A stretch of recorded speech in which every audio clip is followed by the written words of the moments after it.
اعوذ باللہ من الشیطان الرجیم، میں پناہ مانگتی ہوں اللہ تعالیٰ کی شیطان مردود کی شر سے۔ بسم اللہ الرحمن الرحیم، میں شروع کرتی ہوں اللہ تعالیٰ کے بابرکت نام سے جو بڑا مہربان نہایت رحم کرنے والا ہے۔ آیت نمبر 92۔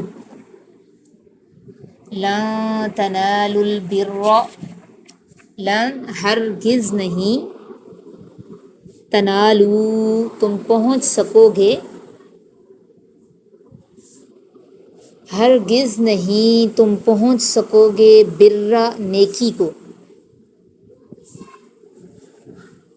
ہرگز نہیں تم پہنچ سکو گے نیکی کو، حتیٰ یہاں تک کہ تنفقو تم خرچ کرو، مما اس میں سے، تحبون جس سے تم محبت رکھتے ہو، جسے تم پسند کرتے ہو، یہاں تک کہ تم خرچ کرو اس مال میں سے، تحبون جسے تم پسند کرتے ہو۔ اعلیٰ درجے کی نیکی کو انسان کیسے پہنچ سکتا ہے؟ اس آیت مبارکہ میں اللہ نے اس کا طریقہ بتایا۔ لن تنالوا البر، ہرگز نہیں تم پہنچ سکو گے نیکی کو، بر کہتے ہیں نیکی کو۔ یہ بر اور بر کی جو اصطلاحات ہیں یہ قرآن میں اللہ تعالیٰ نے بکثرت استعمال کی ہیں۔ ظاہری بات ہے اعلیٰ درجے کی نیکی جنت میں لے جانے کا سبب ہے نا۔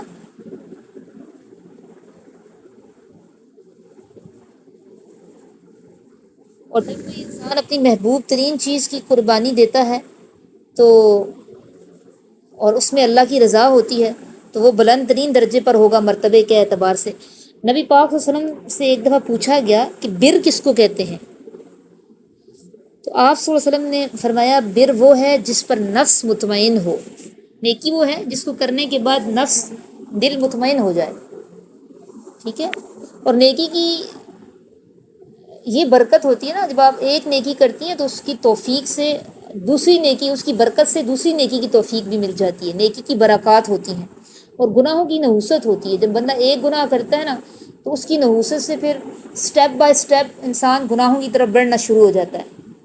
اور جیسے حدیث میں ہے نا کہ جب ایک گناہ کرتے ہیں تو دل پر ایک نقطہ لگ جاتا ہے، سیاہ نقطہ، توبہ نہ کریں، توبہ کر لیں تو مٹ جاتا ہے، اور توبہ نہ کریں تو بڑھتا چلا جاتا ہے۔ تو یہ حال ہوتا ہے گناہوں کا، گناہوں کی نحوست ہوتی ہے، نیکی کی برکات ہوتی ہیں، ایک نیکی کے بعد اللہ تعالیٰ دوسری نیکی کی توفیق دے دیتے ہیں، اس سے دل مطمئن ہوتا ہے۔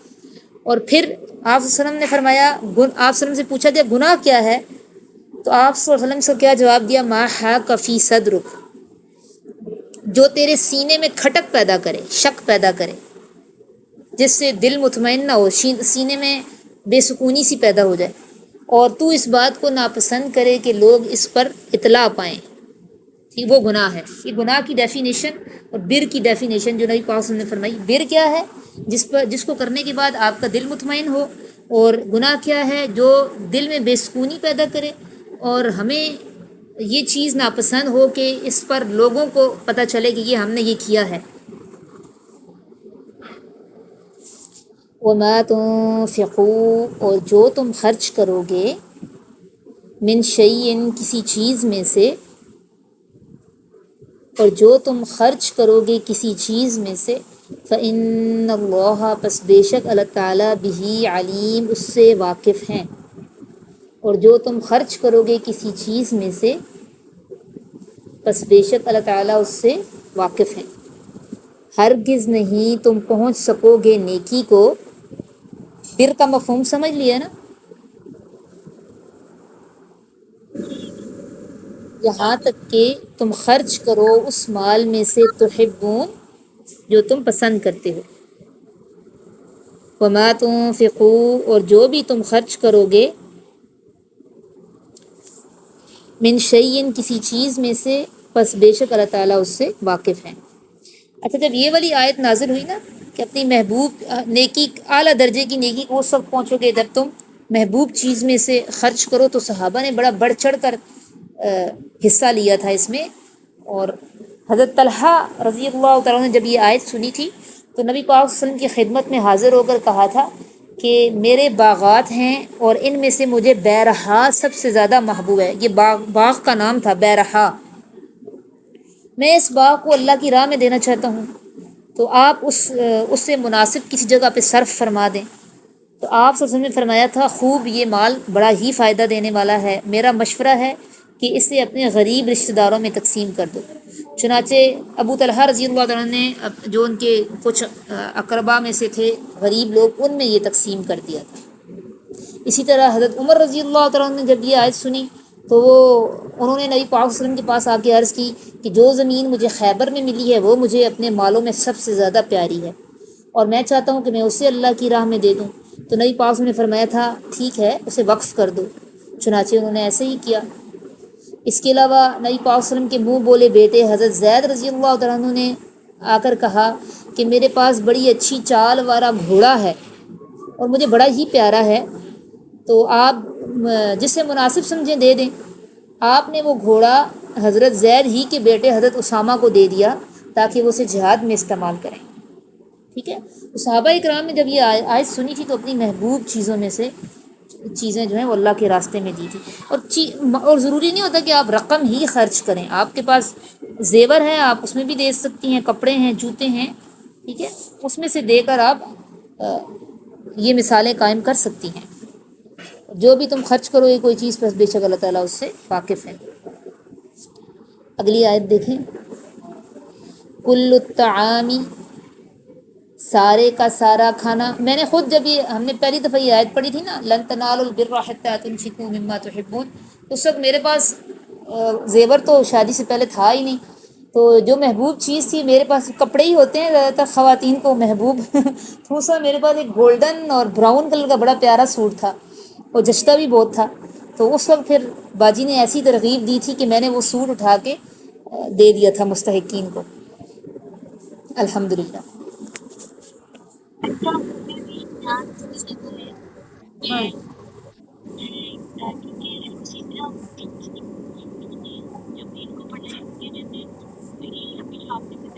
ہاں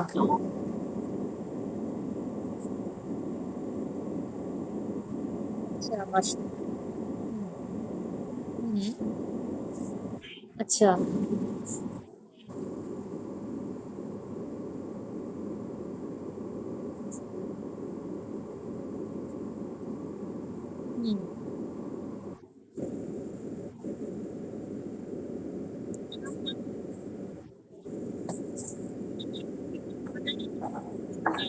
شیطان وہ شیطان ہے نا جو روکتا ہے. پھر جس کو بس دنیا سے بے رغبتی ہو جائے نا، اللہ کی محبت راسخ ہو جائے، وہ پھر اللہ کے لیے پھر کر دیتا ہے، محبوب سے محبوب ترین چیز بھی کر دیتا ہے. مشکل تو ہوتی ہے. ہاں مشکل تو ہوتی ہے ظاہری، میں سمجھ سکتی ہوں اس چیز کو. محبوب چیز قربان کرنا آسان نہیں ہوتا، لیکن اللہ تعالیٰ تو محبوب چیز کی ہی قربانی مانگ رہے نا. آپ نے ماشاء اللہ دی تھی. ہاں. ہوں. دینے دیں لوگوں کا تو کام، لوگوں کو کیا پتا ہمارے دلوں میں جو جذبات ہیں اس تک تو نہیں لوگ پہنچ رہے. اللہ تعالیٰ لوگوں کو بھی ہمت توفیق دے. اچھا. اچھا. چلیں اللہ تعالیٰ دنیا میں بھی آپ کو نعم البدل دے اور آخرت میں بھی اللہ تعالیٰ بہترین نعم البدل دے. اللہ کے ہاں تو اجر محفوظ ہے نا، دنیا والے جو بھی کہتے رہیں. یہ بھی یہ صبر پہ بھی بڑا اجر ہوتا ہے. یہ جو لوگ کچھ نہ کچھ کہتے ہیں نا اس پہ ہم برداشت کرتے ہیں، صبر کرتے ہیں، تو اس کا بھی دوہرا اجر ہوتا ہے انسان کو. وہ لوگ نہیں سمجھتے نا ان چیزوں کو. آگے چلتے ہیں.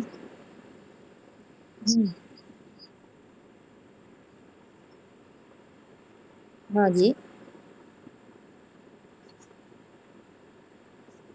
ہوں.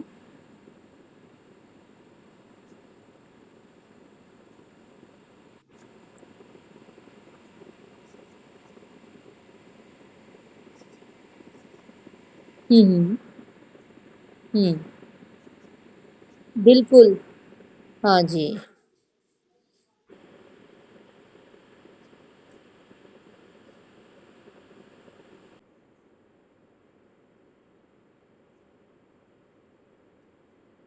ہاں ہوں ہاں وہی نا، یونیورسٹی کالجز کے لوگ زیادہ ان کے اس میں آ جاتے ہیں. ایک تو اصل شعور کی کمی ہے نا، علم نہیں ہے، جس کی وجہ سے علم ہو تو دلائل بھی ہوں ان کے پاس، ان کو پتہ ہو حق راستہ کون سا ہے. دوسرا یہ لالچ بہت دیتی ہے.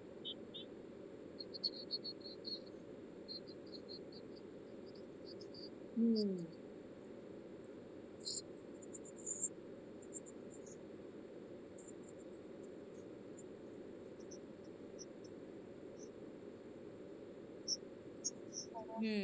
بالکل بہت زیادہ ضرورت ہے اس چیز کی. اور ایسے ممالک میں تو جہاں جو پسمانتا ہے نا، ان میں تو یہ زیادہ سرگرم ہے. اسپیشلی پاکستان کو دیکھ لیں گے تو بہت سرگرم ہے. کھلی چھوٹ ہے نا یہاں پہ.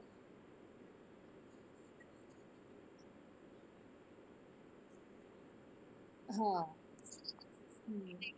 بالکل. اللہ تعالیٰ اس فتنے سے پناہ میں رکھے. وہ قیامت کی نشانیوں میں سے نا، لوگ ایمان بیچ دیا کریں گے دنیا کے لالچ میں، صبح مسلمان ہوں گے شام کو کافر ہو جایا کریں گے. تو یہ آج کا وہی دور ہے. اللہ تعالیٰ ایمان کی حفاظت فرمائے.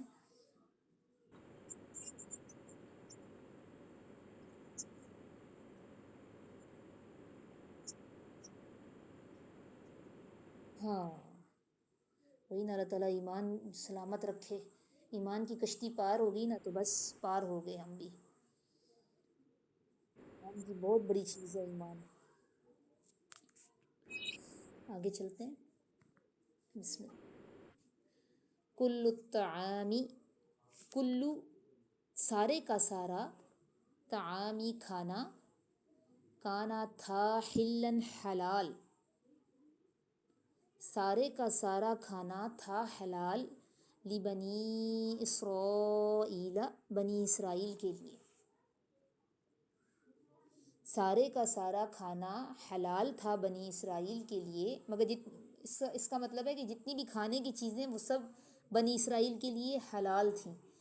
الا مگر ما حرما جس کو حرام کر لیا، اسرائیل اسرائیل نے، علی نفسی اپنی جان پر،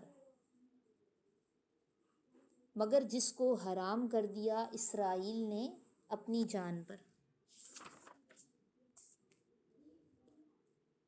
من قبلی پہلے اس سے، ان یہ کہ تنزلہ اتاری جاتی، تورات تورات، یعنی یہ تورات کے نزول سے پہلے کا واقعہ ہے. تورات تو حضرت موسیٰ علیہ السلام پر اتاری گئی نا، اور موسیٰ علیہ السلام تو سینکڑوں سال بعد حضرت یعقوب علیہ السلام کے آئے تھے.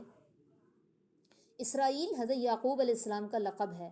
ٹھیک ہے، نام تو یعقوب ہے، لقب اسرائیل ہے. اسرائیل کا مطلب ہوتا ہے اللہ کا بندہ. اس آیت کا ایک خاص شان نزول ہے. وہ کیا ہے؟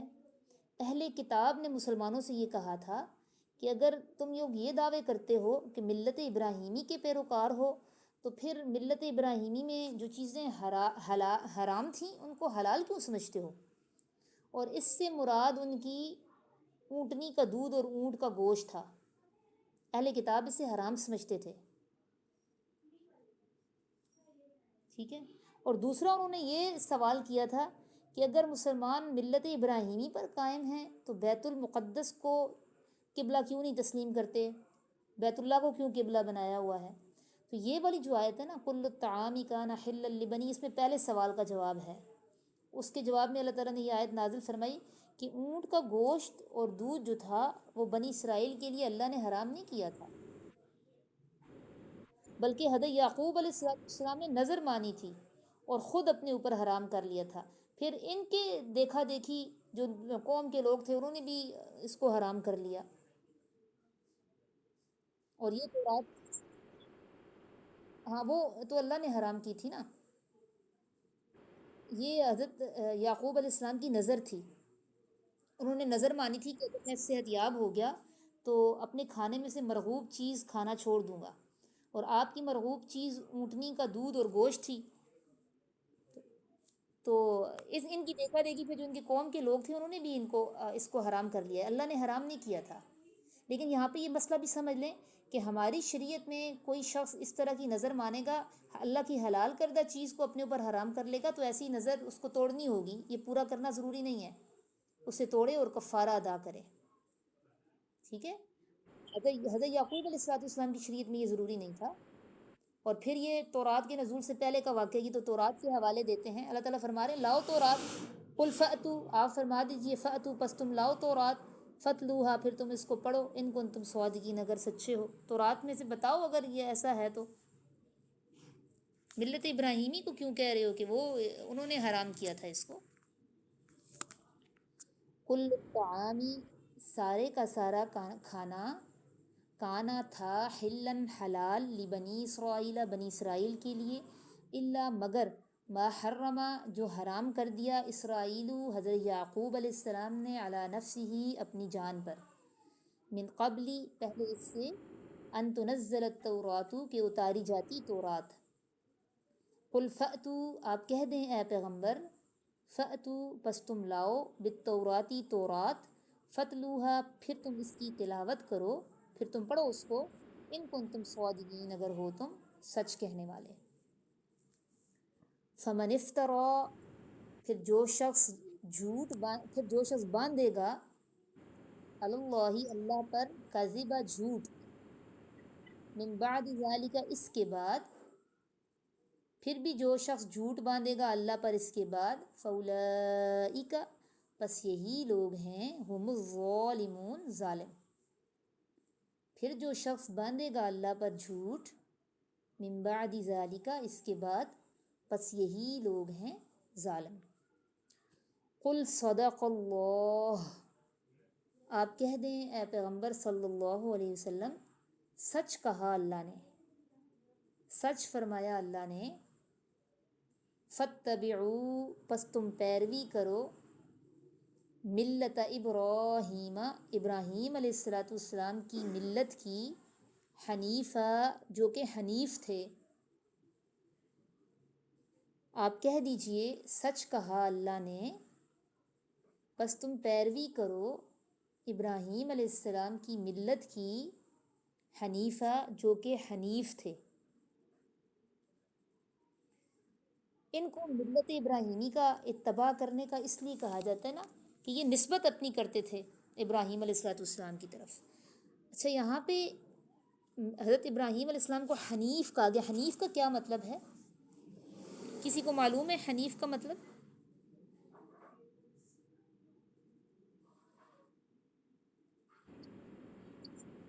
ہاں، حنیف کا مطلب ہے ہر چیز سے کٹ جانے والا، ہر چیز سے کٹ کر ایک طرف جھک جانا، یک طرفہ ہو جانا۔ اور حنیف وہ ہوتا ہے نا جو اللہ کی توحید پر ایمان لاتا ہے، قبلے کی طرف رخ کر کے نماز پڑھتا ہے، ختنہ کرتا ہے، ٹھیک ہے، وہ حنیف ہوتا ہے۔ حضرت ابراہیم علیہ السلام حنیف تھے، اس لیے ہمیں بھی ملت ابراہیمی کی اتباع کا حکم ہے۔ ملت ابراہیمی، اسلام اور حنیفیت، ان کا ایک ہی مطلب ہے، ان کے اصول ایک ہی ہیں۔ آپ کہہ دیجئے سچ فرمایا اللہ نے، پس تم پیروی کرو ابراہیم علیہ السلام کی ملت کی، حنیفہ، جو کہ حنیف تھے، وما کان من المشرکین، اور نہیں تھے وہ شرک کرنے والوں میں سے۔ ان، بے شک، اولا، پہلا، بیتن، گھر، بے شک پہلا گھر، وضع، جو مقرر کیا گیا، للناسی، لوگوں کے لیے، بے شک پہلا گھر جو مقرر کیا گیا لوگوں کے لیے، للذی ببکۃ، وہ ہے جو ببکۃ، مکہ میں ہے۔ بکہ اور مکہ یہ ایک ہی مقام کے نام ہیں، بکہ اور مکہ، ان کا میں مفہوم ابھی بتاتی ہوں۔ بے شک پہلا گھر جو مقرر کیا گیا لوگوں کے لیے، وہ ہے جو مکہ میں ہے، مبارکن، برکت والا ہے، وہدن، اور ہدایت ہے، للعالمین، تمام جہانوں کے لیے، برکت والا ہے اور ہدایت ہے تمام جہانوں کے لیے۔ بے شک پہلا گھر جو مقرر کیا گیا لوگوں کے لیے، وہ ہے جو مکہ میں ہے، برکت والا ہے اور ہدایت ہے تمام جہانوں کے لیے۔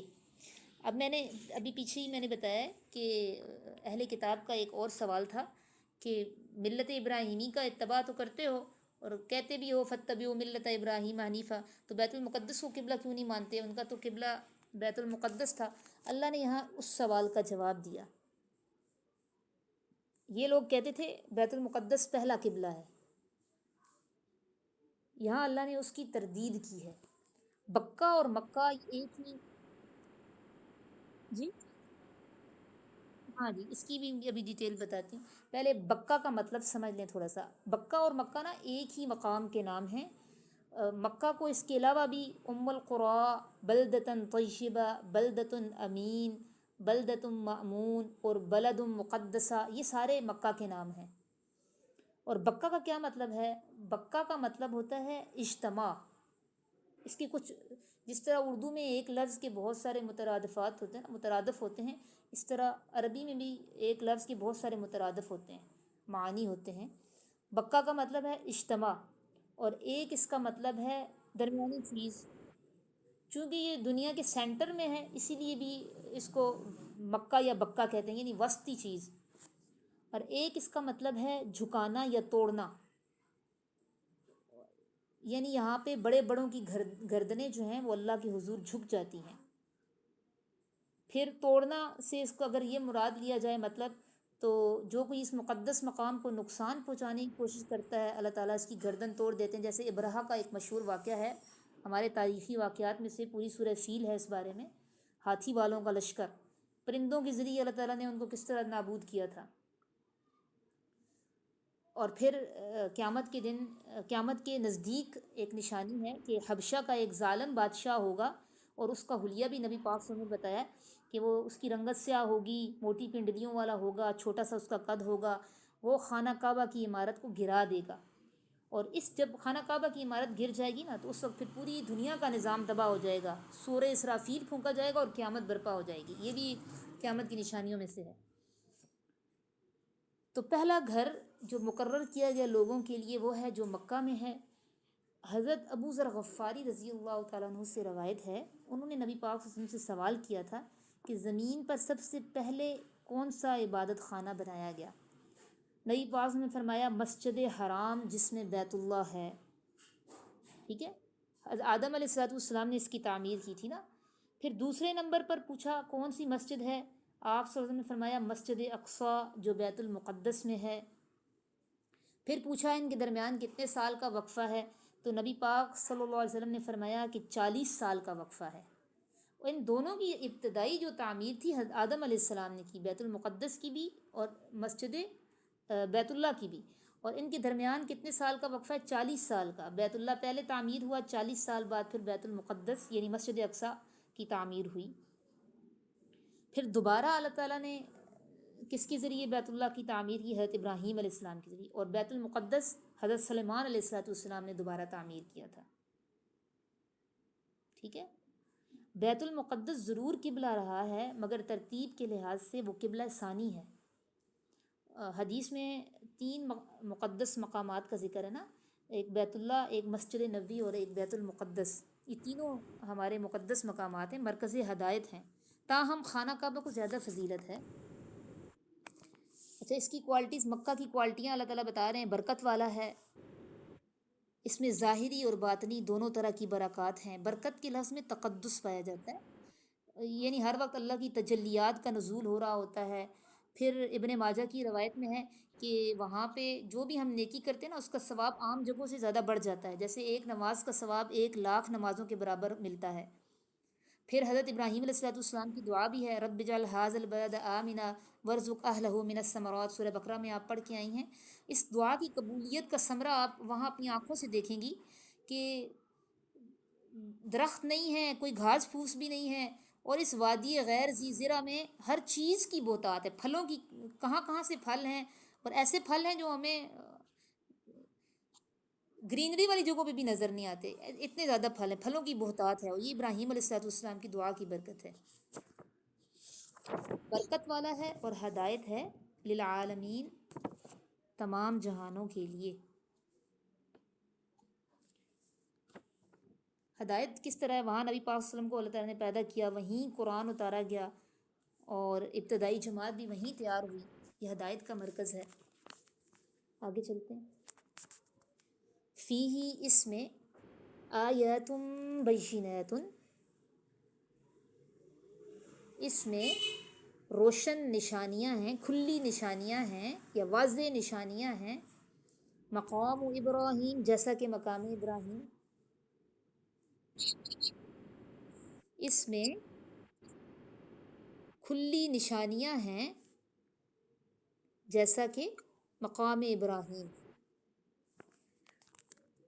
فیہی کا مطلب ہوتا ہے اس میں، آیات نشانیاں ہیں، بینات کھلی یا روشن، مقام ابراہیم جیسا کہ مقام ابراہیم۔ مقام ابراہیم کس کو کہتے ہیں، کسی کو معلوم ہے؟ مقام ابراہیم کس کو کہا جاتا ہے؟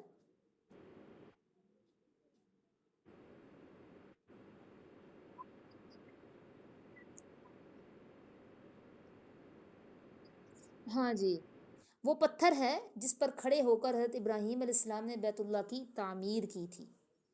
بیت اللہ کی دیواریں اونچی ہوتی گئیں تو وہ پتھر بھی اونچا ہوتا گیا، ٹھیک ہے، اور اس سخت سے پتھر پر اللہ تعالیٰ نے ابراہیم علیہ السلام کے پاؤں کے نشانات نقش کر دیے۔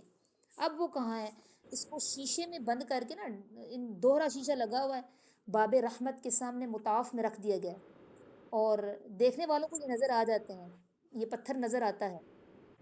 خول تو لگا ہوا ہے، سعودی حکومت نے شیشے کا ایک خول 35 لاکھ ریال میں بنوایا تھا، اور اس کی یہ خاصیت ہے کہ یہ موسمی اثرات سے محفوظ رہتا ہے۔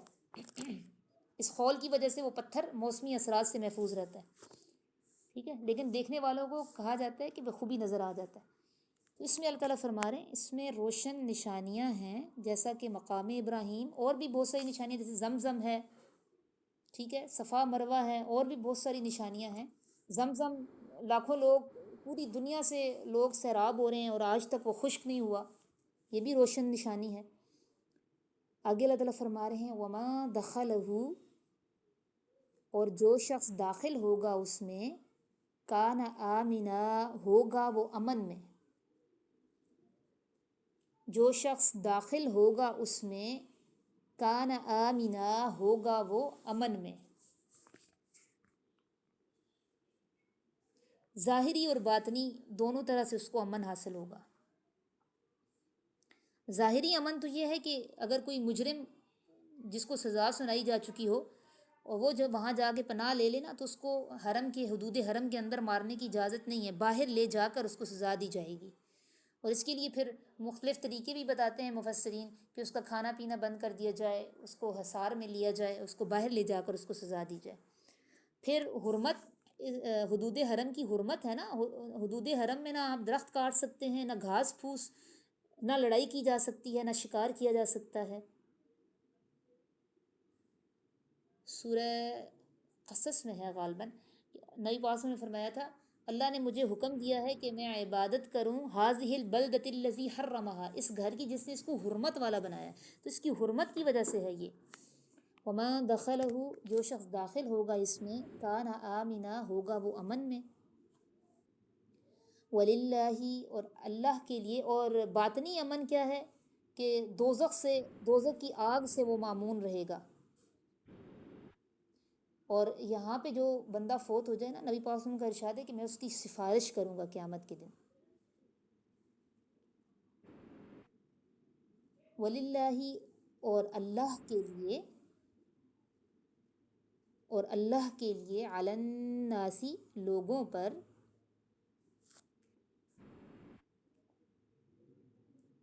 اور اللہ کے لیے، علی الناسی، لوگوں پر،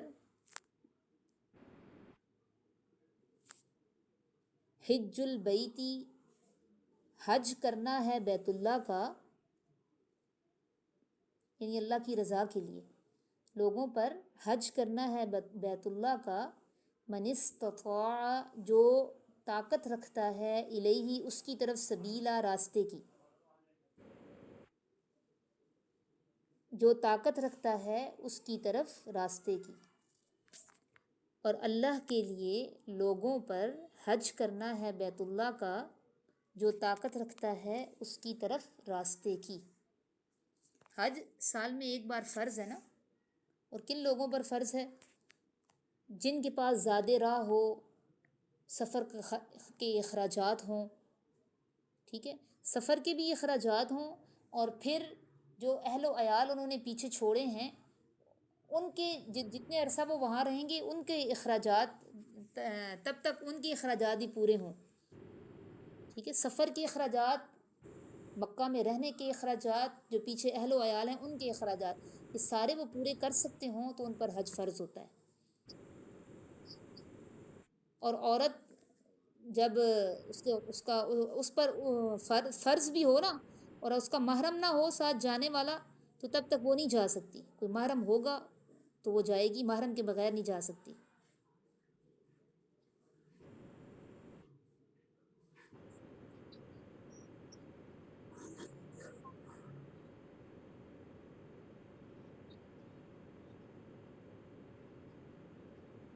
مجھے نہیں سمجھ آئی آپ کی بات کی۔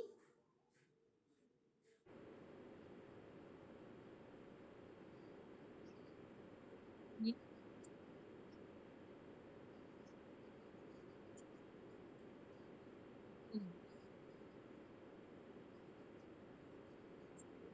بچیوں کو رکھنے والا کوئی نہیں ہے،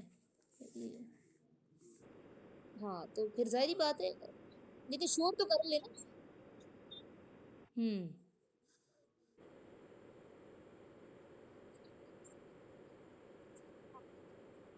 اچھا، خود بھی نہیں کیا انہوں نے؟ خود کر لیں، خود کر لیں، اگر ان کو اعتبار نہیں ہے بچیوں کے معاملے میں تو خود تو کریں۔ ہاں چلیں، کوئی نہیں، اللہ تعالیٰ ہے، توفیق دیں گے انشاءاللہ۔ نبی پاک صلی اللہ علیہ وسلم کے زمانے میں ایسے ہی ایک شخص کی بیوی حج پر چلی گئی تھی، اور شوہر کا نام مجاہدین کی فہرست میں تھا، اور وہ جہاد کی تیاری کر رہے تھے۔ تو نبی پاک صلی اللہ علیہ وسلم کو خبر ہوئی تو اس شخص کو فرمایا تھا کہ جہاد کو چھوڑ دو اور اپنی بیوی کے ساتھ حج پر جاؤ۔ اور نبی پاک صلی اللہ علیہ وسلم کا یہ ارشاد ہے کہ جو عورت اللہ اور قیامت کے دن پر ایمان رکھتی ہے وہ اپنے خاوند یا محرم کے بغیر 3 دن سے زیادہ سفر اختیار نہیں کر سکتی۔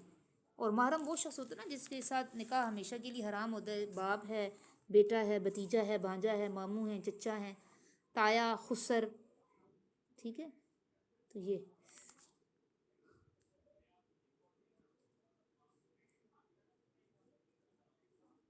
واللہ، اور اللہ کے لیے، علی الناسی، لوگوں پر، حج البیتی، حج کرنا ہے بیت اللہ کا، جو استطاعت رکھتا ہے، طاقت رکھتا ہے اس کی طرف راستے کی۔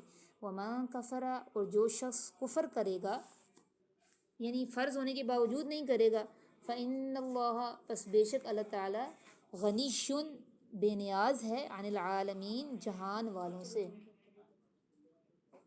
اور جو شخص کفر کرے گا